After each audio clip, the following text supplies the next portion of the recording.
کلمہ بھی پڑھا جاتا ہے. کہتے ہیں جی 70,000 دفعہ کلمہ جس نے اپنی زندگی میں پڑھ لیا وہ بخشا گیا. اور کئی جو بوڑھیاں ہیں بوڑھے ہیں انہوں نے اپنے لیے پڑھ کے رکھے ہوتے ہیں اور ایکسٹرا پیکج بھی بنا کے رکھے ہوتے ہیں. انہوں نے اپنے کوئی قریبی فوت ہو جائے نا تو اس کو کہتے ہیں یار یہ میری طرف سے 70,000 دفعہ. مراد یہ کہ یہ لے جنت کا ٹکٹ. اور یہ بڑے بڑے ذمہ دار علماء نے یہ کام کیا ہے. آپ فضائل اعمال ذرا کھول کے دیکھ لیں, اس کے اندر ایک واقعہ موجود ہے.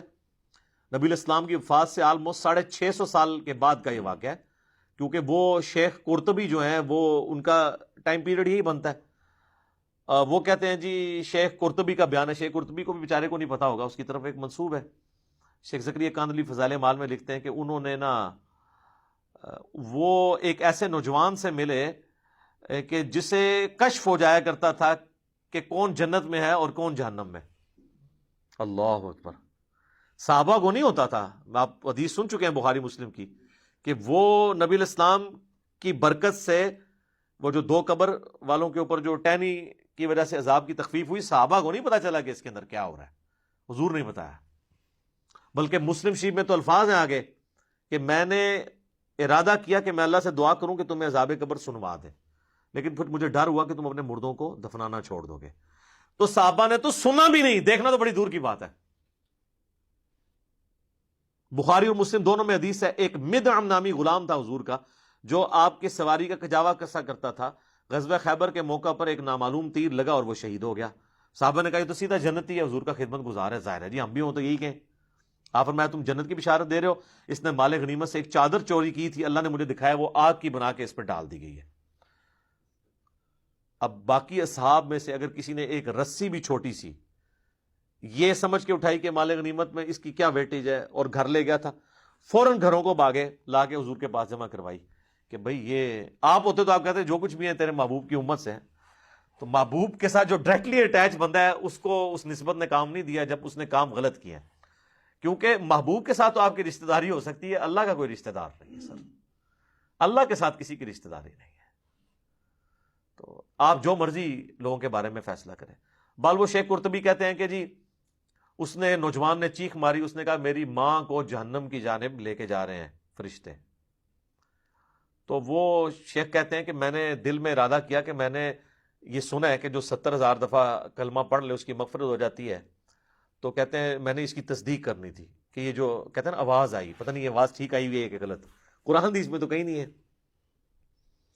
تو کہتے ہیں میں نے دل ہی دل میں نا وہ 70,000 دفعہ کلمہ پڑھا ہوا TCS کروا دیا کوریئر سروس کے تھرو, اور دل میں نے نیت کی کہ میں اس کی ماں کو بخشتا ہوں.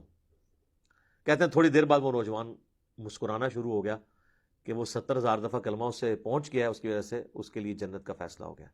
اور شیخ فرماتے ہیں مجھے اس واقعے سے 2 چیزوں کی تصدیق ہو گئی. ایک تو یہ تصدیق ہوگی کہ یہ صاحب کشف جو ہے یہ صحیح ہے, واقعی اس نے دیکھا ہے, یعنی وہ جہنم سے جنت کا فیصلہ ہوا ہے. دوسرا مجھے یہ بھی تصدیق ہوگی کہ 70,000 دفعہ کلمہ اگر کسی کو TCS کروا دیا جائے ارجنٹ میل سروس کے تھرو تو اس کی وجہ سے اس کی مغفرت ہو جاتی ہے. یہ ان کا معیار ہے چیزوں کو چیک کرنے کا, کہانیاں بنانے کا, ان میں رنگ بھرنے کا.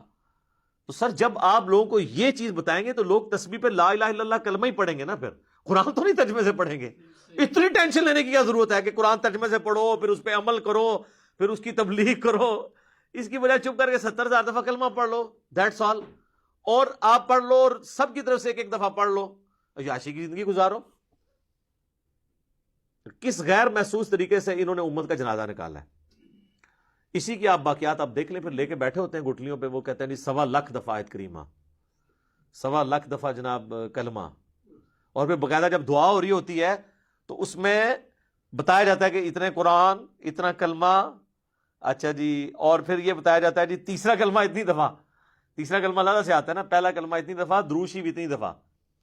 اور جو بیچ میں کچھ لچ تلنے والے ہوتے ہیں نا وہ دعا کے دوران بھی کہہ دیتے ہیں کہ اے جی 1000 دفعہ جو ہے نا سورہ اخلاص میری طرف نہیں پاؤ,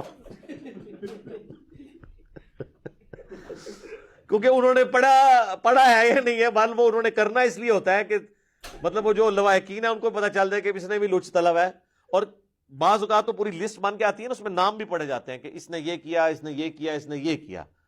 تو اگر کسی کا نام سکپ ہو گیا تو وہ اس طریقے سے بھی اپنی انٹری لگواتا ہے. جو لوگ ظاہر ہے کہ جی بغیر وضو کے صرف رشتہ داری نبھانے کے لیے جنازے پڑھ دیں، ان سے آپ کچھ بھی ایکسپیکٹ کر سکتے ہیں. یہ جتنے پولیٹیکل لیڈرز ہوتے ہیں آپ دیکھیں کتنے صحافی وہاں پہنچے ہوتے ہیں، بس وہ اسی طریقے سے پڑھ دیتے ہیں، کہتے بس ٹھیک ہے ایک حاضری لگوانے کے لیے آئے تھے. اس لیے آپ دیکھیں جنازہ پڑھنے کے بعد وہ ڈھونڈ کے بندے کو مل کے جاتے ہیں کہ بھی تاکہ اس کو انشور کریں کہ ہم نے جنازہ پڑھا ہے. حالانکہ وہ اس کو دعا جنازے کی سن لینا تو اکثر لوگوں کو نہیں آتی ہوتی، تو کیا پڑھ کے گیا وہاں سے، وہ صرف حاضری لگوانے کے لیے آتے ہیں. تو یہ ساری ایکٹیویٹیز جو ہے نا دین کے اندر خود سے انہوں نے انجیکٹ کی ہیں، اس کی کوئی دلیل موجود نہیں ہے.